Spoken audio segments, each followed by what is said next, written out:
మాతృదేవోభవ. నిదురపొమ్మన్నను నిముషము కూడా నిదురపోది ప్రేమ నిత్యమీ ప్రేమ. చెదరిపోయిన వేళ శిశువు గుండెలకు చెమ్మగిల్లిన కళ్ళు చేర్చుని ప్రేమ. కదిలించుని ప్రేమ కదలది ప్రేమ. కన్నీరు తొలగించు కన్నీటి ప్రేమ. ఎదను కోసిన గాని ఏడ్వది ప్రేమ. ఈ కాలు జారునంచు ఏడ్చుని ప్రేమ. మన తల్లి తరుభోజ మన పూజ మన జన్మమునకామె మధుమాధవీజ. ఏబిఎన్ ఆంధ్రజ్యోతి ప్రేక్షక మహాశయులందరికీ నవజీవన వేదం అనే కార్యక్రమంలో 685వ భాగానికి స్వాగతం పలుకుతున్నాం. అదిగో నక్రము విక్రమించెనౌరా అద్వైత వేదాంతిపై. శృతి స్మృతి పురాణానామాలయం కరుణాలయం. నమామి భగవత్పాద శంకరం లోకశంకరం. అదిగో నక్రము విక్రమించెనౌరా అద్వైత వేదాంతిపై. మదమాతంగముగా భ్రమించెను జగన్మాన్యత్వముంగూర్చును. మదమాతంగముగా భ్రమించెను జగన్మాన్యత్వముంగూర్చును. సదసత్సంశయ గోచరం వైనదా సన్యాస చక్రాహతిన్. సదసత్సంశయ గోచరం వైనదా సన్యాస చక్రాహతిన్. ముదుకన్ తల్లిని మాయ చేయవలెన మోక్ష ప్రచారార్థమై స్వామి. ముదుకన్ తల్లిని మాయ చేయవలెన మోక్ష ప్రచారార్థమై. సరిగ్గా ఆలస్యంగా రావడం అనే సన్నివేశం నుంచి కవి ఏదో బతిమాలడం, ఈ కెరటం ఏదో మళ్ళీ కాస్త సంతోషించి లొంగడం, ఇద్దరి మధ్య ప్రేమ వాత్సల్యం. దాని నుంచి ఏమిటోనయ్యా కవి అనుకోకుండా ఇన్ని గొప్ప మాటలు చెబుతున్న దాన్ని, ఇంత చరిత్రని నిష్పక్షపాతంగా సాక్షీభూతంగా ఉండి గట్టున ఉండి వ్యాఖ్యానిస్తున్న దాన్ని, నాకు కూడా నీతో ఓ బంధం ఏర్పడిపోయిందయ్యా, వదలలేకపోతున్నాను. అందుకే నీ విరహాన్ని తట్టుకోలేక కాస్త కోపం నటించానయ్యా. నీ మీద నాకు కోపం ఎందుకుంటుంది? తత్వార్థం తెలుసుకోగలిగితే గొప్ప విషయమే కానీ అంత సులువా? చేతస్సాగర నక్ర సంచయములై జీవాత్మలను బట్టెడని ఈ మోహంబులు దాకము. రకరకాల వ్యామోహాలు, ధన కనక వస్తు వ్యామోహాలు, బంధాలు, అహంకారాలు, తీరని కోరికలు, కొత్త కొత్త అభిలాషలు, మన జీవితాన్ని మనమే పాడు చేసుకోవడం. వద్దన్నా వినరు, చెప్పినా తెలుసుకోరు, గోతులో పడిపోతూ ఉంటారంతే. పైగా పడిపోతూ కూడా విచిత్రమైన వేదాంతం. నాకు అలా రాసిపెట్టుంది. ఆ రాతను నువ్వు జరుపుకోవచ్చు. ఎవరు భవిష్యత్తుకి వారే కర్తలోని వివేకానందుడు చాలా స్పష్టంగా చెప్పాడు.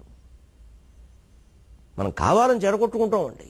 మనకు అర్థం కాని విషయం ఏంటంటే అక్కడ ఆగామి కర్మ అనేది మనలో చాలామందికి అర్థం కాదండి. అసలు ఒప్పుకోరడు దాన్ని. సంచితం, ప్రారబ్ధం, ఆగామి అని 3 ఉన్నాయి. కర్మ సిద్ధాంతం స్పష్టంగా చెబుతోంది శాస్త్రం. కర్మ సిద్ధాంతం సరిగ్గా అర్థమైన వాడు వివేకానందుడిలా చాలా చురుగ్గా ఉంటాడు. నీరసపడ్డండి, అసలు మెట్ట వేదాంతాలు చెప్పడండి. మనకు అర్థం కాలేదు అది. ఎందుకు కాలేదంటే కావడం కష్టమే కాదు, చేసుకోవడం ఇష్టం లేదు. ఇష్టమైతే చాలా వదిలేయాలి, బాధ్యత వహించాలి. ఆ బాధ్యత వహించడం ఇష్టం లేక మనం శాస్త్రాలకు వక్ర భాష్యాలు చెప్పేస్తాం. ప్రారబ్ధం సంచిత కర్మ అంటారు, అది ఎప్పుడో పూర్వజన్మది. అందులో ఈ జన్మలో అనుభవించాల్సినవి కొన్ని ఉంటాయి, ఉండకపోతాయి. ఉండవండి. సంచిత కర్మ అంటే ఈ జన్మలో అనుభవించేది కాదు, అలా మూట కట్టిన విత్తనాలు లాంటిది. అది ఏ జన్మకో తర్వాత వస్తుంది. ఇంకా ఎన్ని జన్మల కర్మ మిగిలిందో నమ్మ అంటారు. ఆ మిగిలిన మూట, దాని గురించి మనం భయపడక్కర్లేదు. ఈ జన్మలో అధ్యాత్మ జ్ఞానం పొందవలసింది పొందితే ఒక క్షణంలో పోతుంది. ఇది జ్ఞానాగ్ని దగ్ధ కర్మాణం. రైతు విత్తనాలు పొలంలో నాటితే ఏదో పంట అవుతుంది. నాటకుండానే చూరులో పెట్టినప్పుడు ఎవరో చూసి ఆ వేరుశెనగ గింజలు ఎవరైనా కాల్చుకుని తినేస్తే ఇంక నాటేందుకు ఏం లేదు, ఇక్కడ అయిపోయినాయి. జీర్ణం వాతాభిజీర్ణం. జ్ఞానాగ్ని దగ్ధ కర్మాణం. అద్వైత జ్ఞానాన్ని పొందగలిగితే నా జీవితాల్లో జన్మజన్మల్లో ఏం జరిగాయని అనుకుంటున్నామో అవన్నీ అనంతుడైన భగవంతుని లీల ప్రకారం జరిగాయి తప్పితే నేను కర్తని కాదు అని గ్రహించగలిగితే ఆ జ్ఞానంతో మొత్తం పోతాయి. మొత్తం విత్తనాలు వేయించేసినట్టే అయిపోయింది. సంచిత కర్మ దగ్ధమైంది. ఇక మిగిలింది ప్రారబ్ధం, ఆగామి. ప్రారబ్ధం ఆరబ్ధం అప్పుడే మొదలైంది. ఇక దాన్ని మనం ఏం చేయలేము. అది వదిలిపెట్టిన బాణం లాంటిదే అన్నారు శంకరాచార్య. అది ఎవరో ఒకరికి తగులుతుంది. ఉద్దేశించిన వాడికి తగలపోతే ఇంకోటికైనా తగులుతుంది, కిందైనా పడుతుంది. దాన్ని వెనకాల తీసుకొస్తారు. ఒక వీరుడు బాణం వేసిన తర్వాత లేదు లేదు ఈ బాణం కాదు ఇంకోటి వేస్తాను అని చెప్పి అవతల వాడిని ఉండమంటే ఉంటాడు. వాడిలో బాణం వేయడు. ఏడు తెచ్చుకుంటామా? కుదిరే పని కాదు. ప్రారబ్ధం, దాన్ని అనుభవించక తప్పదు. ఎంత రమణ మహర్షి అయినా, ఎంత రామకృష్ణ పరమహంస అయినా, ఎంత శంకరాచార్య అయినా అనుభవించక తప్పదు. అనుభవించారు కూడా నిజానికి. కొన్ని వారి జీవిత చరిత్ర చదివితే తెలుస్తుంది. అంటే దాని గురించి బాధపడే ఉపయోగం లేదు. ప్రారబ్ధాయ సమర్పితం స్వవపు ఇత్యేష మనీషా మమ అని మనీషా పంచకంలో చెప్పారు. ప్రారబ్ధానికి అర్పించే శరీరాన్ని గురికి దాన్ని బేరమాడద్దు, అనుభవించే అయిపోతుంది. ఇక మిగిలింది ఏమిటి? ఆగామి అని ఒకటి, అది మనం ఆలోచించట్లే. ఆగామి అంటే నువ్వు చేసుకోబోయే కర్మ. మన ఆలోచనలతోనే మన పనులు ఉంటాయి. ఆలోచనల మీద మన పనులు ఆధారపడి ఉంటాయి. చక్కని ఆలోచనలు చేసుకుని చక్కని పనులు చేసుకోవచ్చండి. ఎవరు వద్దన్నారండి? సమ్యక్ దృక్పథం సమ్యక్ కరణం అన్నాడు బుద్ధుడు. అదే మనకు వేదాంతంలో చెప్పారు, పతంజలి యోగంలో. అబ్బాయి అసలు ఆగామిని పట్టించుకో మనం. అది కూడా నిర్ణయించబడి ఉంది, ఆ ప్రకారమే జరుగుతుంది. మనం ఎందుకు ఇక్కడ కూర్చోవడం, ఇక్కడ రబ్బర్ కొట్టంలాగా? నీ పని నువ్వు నిర్ణయించుకోవయ్యా, నీ భవిష్యత్తు నువ్వు నిర్ణయించుకోవయ్యా, నీ ఆలోచనలు మంచిగా ఉండేలా చూసుకోవయ్యా, నీ ప్రయత్నం నువ్వు చేసుకోవయ్యా అంటే ఎలా రాసిపెట్టిందో అలా జరుగుతుంది. 90 ఏళ్ల తొక్కు మాట్లాడే మాటలు 20 ఏళ్ల ముక్క ఎలా మాట్లాడుతుందో నాకు అర్థం కాదు. ముక్కు కోసేక మంచంలో ఉండి ఏమీ చేయలేని వాళ్ళు మాట్లాడే మాటలు యువతరం ఎలా మాట్లాడతారండి? నూరు పోసేస్తున్నారు అంతే వాళ్ళకు కూడా. అంతా భగవద్ అనుగ్రహం, అంతా భగవద్ అనుగ్రహం, నువ్వు చేసేది ఏం లేదు. గుళ్ళోకి వెళ్ళి ప్రదక్షిణం చేసి అయిపోయింది.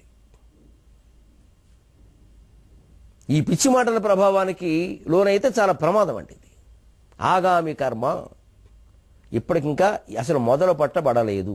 ఏదైనా చేసుకు, నువ్వేం చేసుకుంటే అది అవుతుంది. కావాలని దుర్వ్యసనాల పాలైతే వ్యామోహాలు కూడా ఇంత చెడిపోతాం జీవితం. నాకు చెడిపోవాలని రాసిపెట్టి ఉంది, రాసిపెట్టి ఉండదండి. అలాగా చెడిపోవాలని ఎక్కడ రాసిపెట్టి ఉండదండి. తప్పించుకోవడం అన్నమాట ఇది. బాగుపడడం ఇష్టం లేక వాడి జీవితాన్ని వాడే పాడు చేసుకుంటూ ఎవరో వాడిని అనే అవకాశం లేకుండా కర్మ మీద తోసేయడం. దీనికి మొత్తం జాతకాలు, ముహూర్తాలు, అంకెలను బట్టి చెప్పే న్యూమరాలజీలు, న్యూమోగ్రాఫాలజీ, గ్రాఫో న్యూమాలజీ, జువాలజీ అని ఎనాలజీ ట్యాబ్లు అన్ని పనుకోవచ్చు. ఎన్ని ఆలజీ అంటే అన్ని ఆలజీ. జనాన్ని మోసం చేయడానికి ఎన్నైనా వస్తాయి.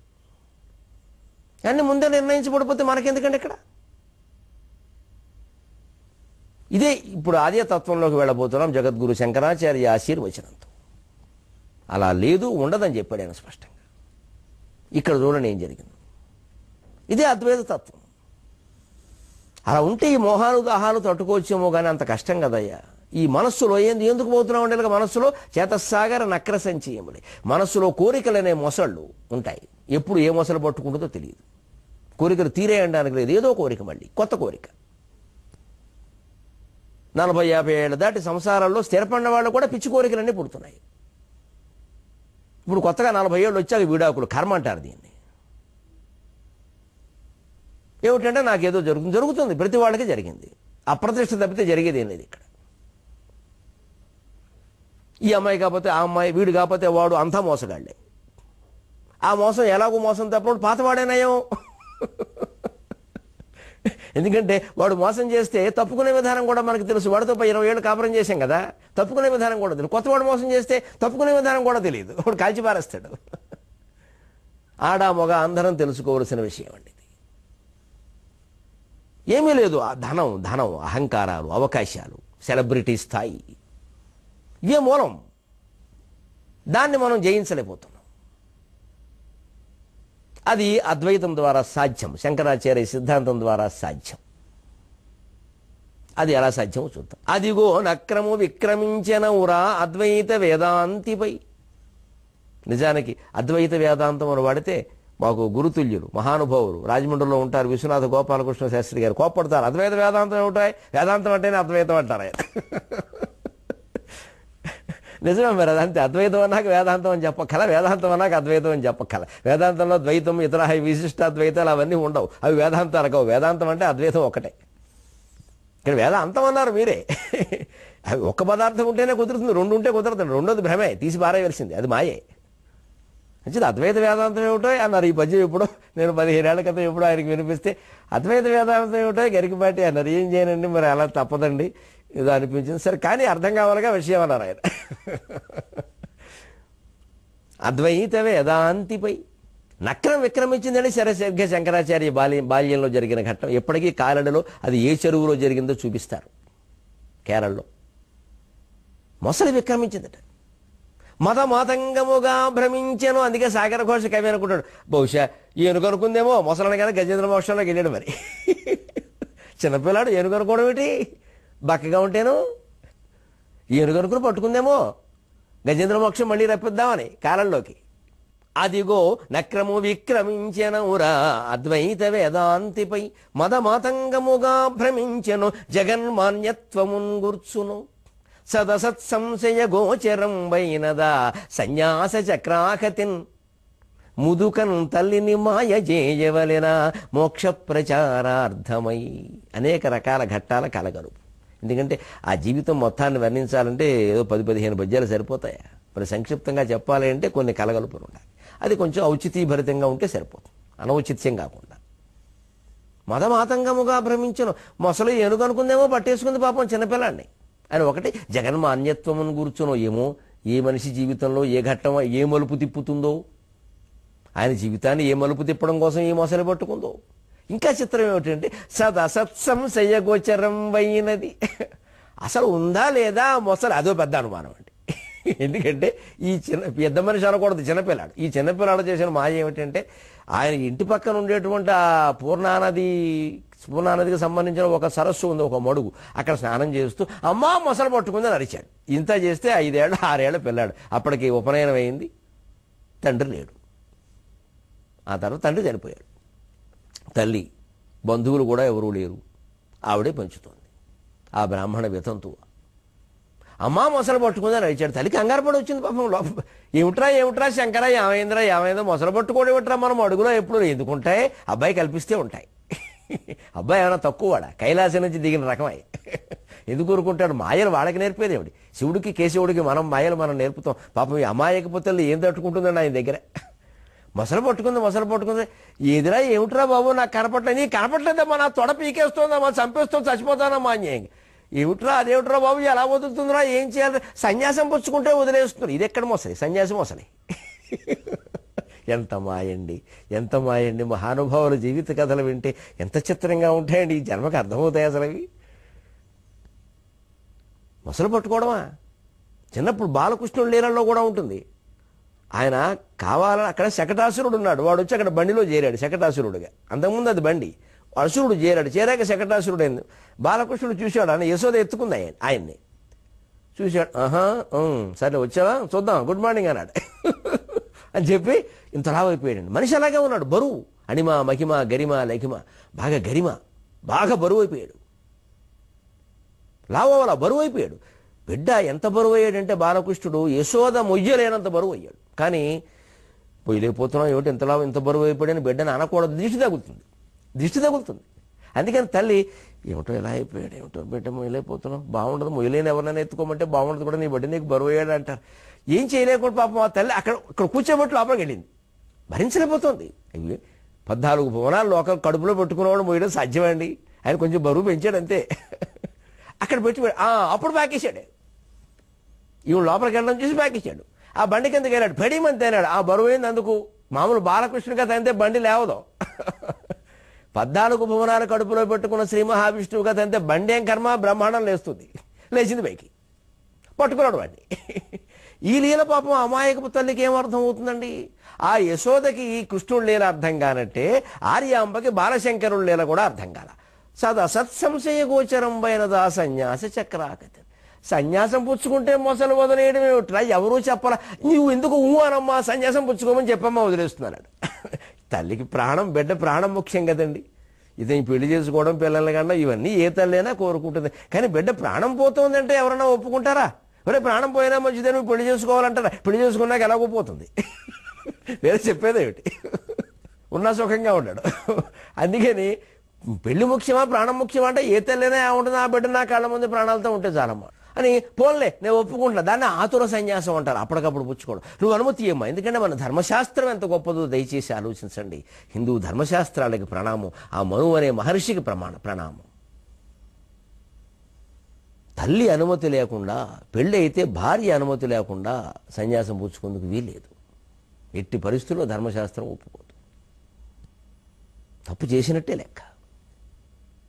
భార్య మీద కోపం వచ్చి ఏదో తన అన్నది అవ్వలేదని, తన సిద్ధాంతాలు ఆవిడికి నచ్చలేదని కుదరతాడు. అలాగా కాపురం చేయాల్సిందే. చివరికి ఆవిడ ప్రాణం విసిగెత్తిపోయి నువ్వు సన్యాసమే పుచ్చుకోవడం మంచిదని ఎప్పుడూ అవుతుంది. ఆ పెళ్ళం అప్పుడు వెళ్ళిపోవడమే, ఇదే ఇచ్చేయడమే. అంత గట్టిగా ఉందండి ధర్మశాస్త్రం. ఎందుకంటే ఆత్మజ్ఞానం ఎంత ముఖ్యమో లోకంలో ఉండే అవసరాలు కూడా అంత ముఖ్యంగా భావించారు. జీవుల మధ్య ఉండే బంధాలకు కూడా అంత ప్రాధాన్యం ఇచ్చింది మన సంస్కృతి, మన సంప్రదాయం, మన తత్వశాస్త్రం సహా. అందుకే మీరు ఫిలాసఫీ తత్వశాస్త్రంలోకి వెళ్ళినా భారతీయ వేదాంతాన్ని మించిన వేదాంతం ఏ దేశంలో, ఏ కాలంలో, ఏ చరిత్రలో మనకు కనపడదండి. సందేహమే లేదా విషయం. భారతీయుడిగా మీసం మెలేయవలసిందే. అంత గర్వించాలండి. మనమే దాన్ని వినియోగించుకోలేకపోతున్నాం. ఇందుకు ఎంత ఏడవాలో అర్థం కావట్లా. ఇంత గొప్ప వేదాంతం పెట్టుకుని మనం వినియోగించుకోవట్లే. దీంతో మన పిచ్చి కోరికల కోసం చూస్తున్నాం. మనం పిచ్చి కోరికలు తీర్చుకుందామని ఈ మహానుభావుల విగ్రహాలు ప్రతిష్ఠించి వాటికి అభిషేకాలు చేసి, అంతేగాని వాటి నుంచి మనం ఏం గ్రహిస్తున్నాం అది ఆలోచించకపోతే ఇంత వేదాంతం ఎందుకు, ఆయన పుట్టడం ఎందుకు, ఈ మాయలన్నీ ఎందుకు? అందుకే చివరిలో కవి అంటున్నాడు బాధపడి, ఏం మాయ చేసేవయ్యా. అప్పుడు గజేంద్రుని పట్టుకున్న మొసలి శ్రీ మహావిష్ణువు చక్ర ప్రయోగం చేస్తే పోయింది. ఇప్పుడు సన్యాసి చక్ర ప్రయోగం చేస్తే ఈ మొసలు వదిలేసింది. సదసత్సం శయ్యగోచరం వైనదా సన్యాస చక్రాకతి. సన్యాసం పుచ్చుకుందుకు తల్లి అంగీకరించగానే ఆ చక్ర ప్రయోగం జరగగానే ఉందో లేదో తెలియకుండా మొసలు మాయమైంది. అసలు ఈయనే కల్పించుంటాడు దాన్ని. ఒక పద్యం చదివి, అమ్మవారి మీద లక్ష్మీదేవి మీద స్తోత్రం చదివి, బంగారపు ఉసిరికాయలు వర్షంగా ఒక పేదరాల ఇంటి ముందు కురిపించగలిగిన మహానుభావుడు ఓ మొసలిని సృష్టించలేడా? మాయ కింద చేసే ఉంటాడు. ఎందుకంటే మరి ఆ అవతారంలో ఆ ప్రయోజనం నెరవేరాలంటే ఇది తప్పదు. అందుకే పాపం కవికి బాధపడి అంటున్నాడు. కవే శంకరాచార్యంతో యోగి కాదుగా మనం. అందుకని ముదుకన్ తల్లిని మాయ చేయవలెనా మోక్ష ప్రచారార్థమై. ఏమిటో ఆ ముసలి తల్లిని మాయ చేయకపోతే మోక్షం సాధించడం సాధ్యం కదా. సన్యాసం పుచ్చుకునే మహాయోగులు కూడా ఇలాంటి పనులు చేస్తారంటే మరి ఏం చేద్దామండి? మహానుభావుల జీవితాలను అలా అర్థం చేసుకోవాలి. ఆయన విద్వత్తండి నిజంగా. కవి చాలా చమత్కారమైన పద్యం రాస్తున్నాడు. అంకెలతో ఆడుకుంటున్నాడు పద్యంలో. 4 రెళ్ళు దాటకయ 4 వేదములను పఠించే 3 నాలుగులందు శాస్త్రములు 4 నాలుగులందు భాష్యములు. 4 రెళ్ళు దాటకయ 4 వేదములను పఠించే 3 నాలుగులందు శాస్త్రములు 4 నాలుగులందు భాష్యములు. మూల రహస్యములు తెలిసి 32 జ్ఞానియై కాలడి బాలయోగి కాలము నిల్చే మహానుభావుడై. రెండో ఎక్కంత పద్యం అయిపోయిందండి. అవధాన చమత్కారాలు అంటే ఇవే. 4 రెళ్ళు దాటకయ్య 4 వేదములను పఠించి. 5 ఏళ్ల లోపు ఆయనకి ఉపనయనం చేశారు. తర్వాత తండ్రి చనిపోయాడు. సరే, దగ్గర పండితుల దగ్గర ఏవో చదివించారు. ఈయన ఎందుకుంటాడు? ఈయన వచ్చిన ఉద్దేశం అంతా వేరు. గౌడపాదాచార్యుల వారిని కలవాలి, గోవింద భగవత్పాదుల్ని కలవాలి, దేశం అంతా తిరగాలి, చాలా ఉంది ప్రణాళిక. ఇదంతా మొత్తం 32 ఏళ్ళలోపు అయిపోవాలి. ఆయన తెలుసు ఎన్నేళ్ళు ఆయనకి సమయం పెట్టుకుని వచ్చాడు. ఆయన వెళ్ళే టికెట్ ముందే బుక్ చేసుకుని వచ్చేసాడు. ఆయన ఆన్లైన్లో మళ్ళీ తేడా ఉండదు. ఇంకా పైగా తత్కాల టికెట్ రద్దు చేయడానికి వీళ్ళే, రద్దు చేస్తే డబ్బులు రావు, మార్చడానికి వీల్లేదు, తేదీ మారకూడదు, బండి మారకూడదు, గమ్యం మారకూడదు, అన్నీ లెక్క. మరి అయిపోవాలంటే ఏదో చేయాలి. 4 రెళ్ళు దాటకయ్య 4 వేదములను పఠించి. నెమ్మదిగా పెద్ద బాల శిక్ష, చిన్న బాల శిక్ష, LKG, UKG, first class, rank, EAMCET, పేపర్లు, లీకు ఇవన్నీ పెట్టుకుంటే నడవదు ఇక్కడ ఈయన అవతారం. ఈరోజు పేపర్లు లీక్ అవుతాయి, మళ్ళీ చదవాలి.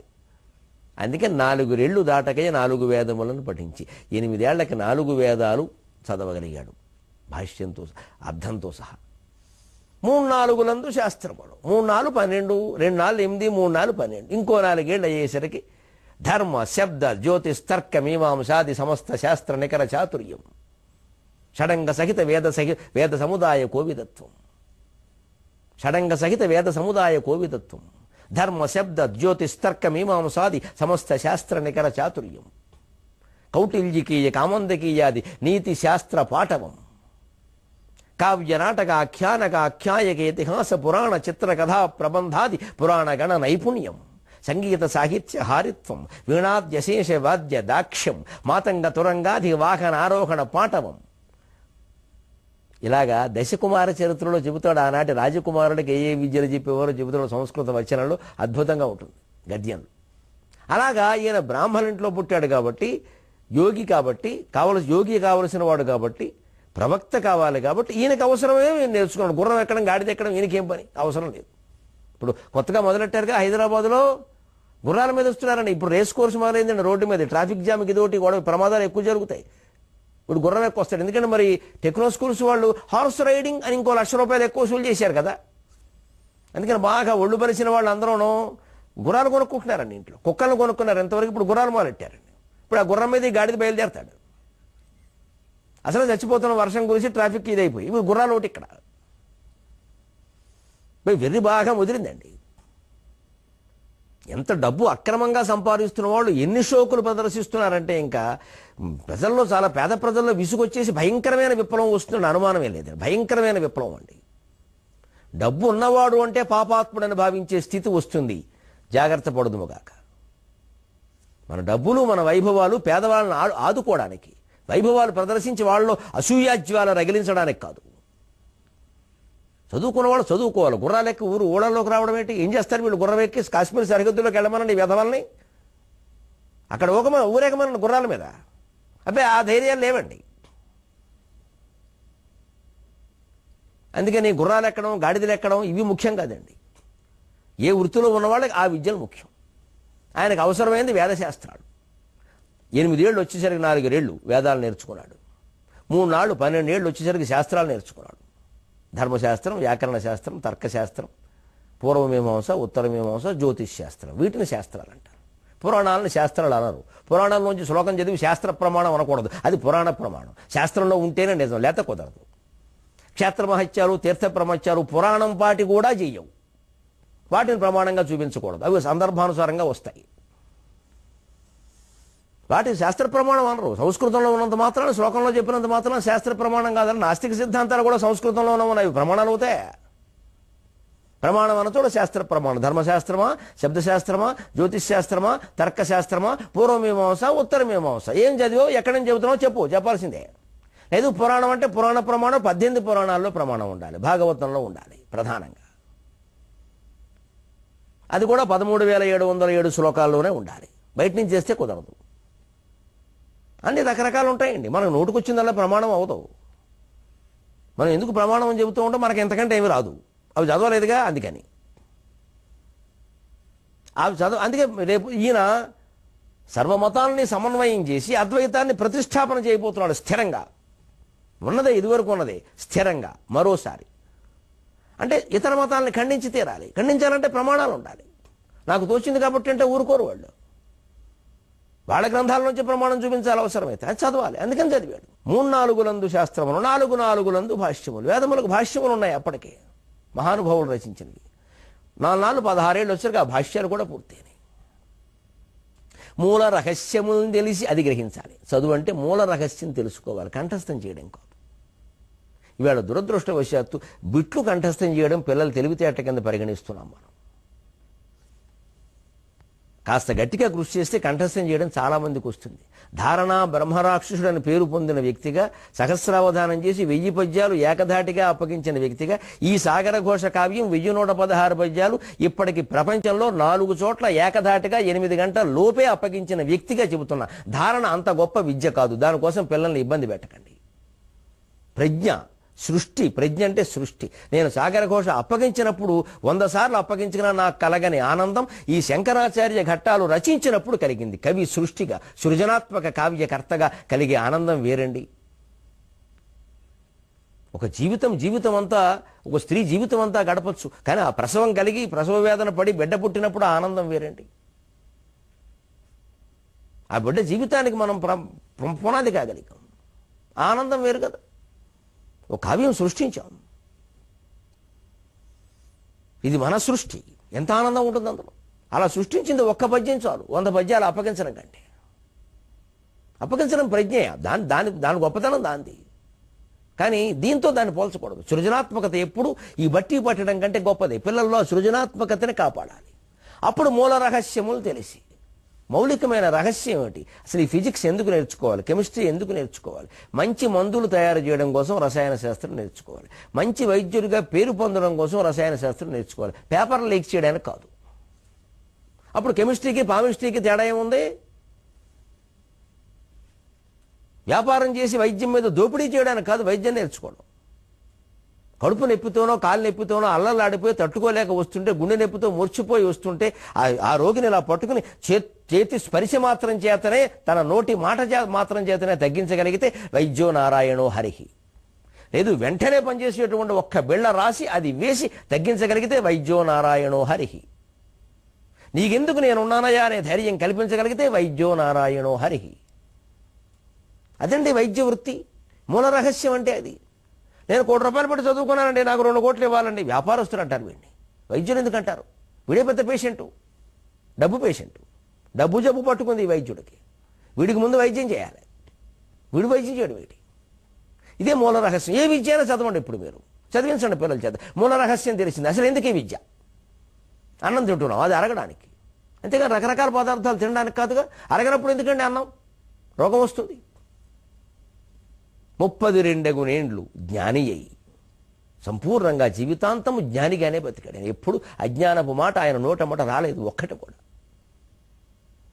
కాలడి బాలయోగి కలకాలము నిలిచే మహానుభావుడే. కాలడిలో పుట్టిన ఈ బాలయోగి కలకాలము నిలిచాడు. అటువంటి మహానుభావుడు జీవితంలో ఇంకా అత్యద్భుతమైన, ఆశ్చర్యకరమైన, మధురమైన, వాత్సల్యపూరితమైన ఘట్టాలేమిటో 23:30 గంటల్లో మనం చూద్దాం. అంతవరకు తెలుగు ఎక్కువగా వాడదాం, నీళ్లు తక్కువగా వాడదాం.